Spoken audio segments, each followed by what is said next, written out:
Nestes dous primeiros anos de mandato, o Executivo rianxeiro veu realizando un importante esforzo inversor en materia de saneamento e abastecemento de auga para dotar destes dous servizos básicos a todas aquelas zonas do municipio que carecían deles.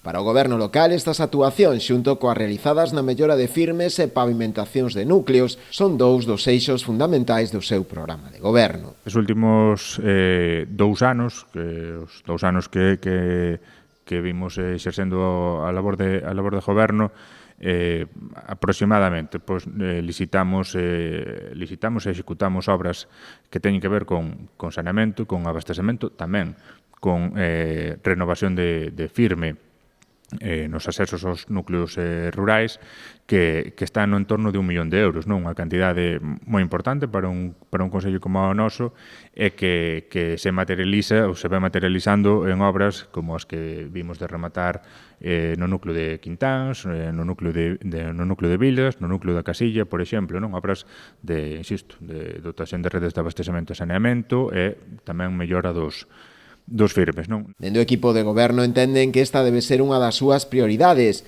polo que teñen intención de continuar con este tipo de actuacións en vindeiros anos, ben con fondos propios ou con achegas de outras administracións. Vense facendo un esforzo importante nesta materia, en dotar as nosas aldeas dos servizos básicos imprescindibles na renovación dos accesos. É un traballo que vai continuar no que resta de legislatura porque hai moito que facer nese sentido, non?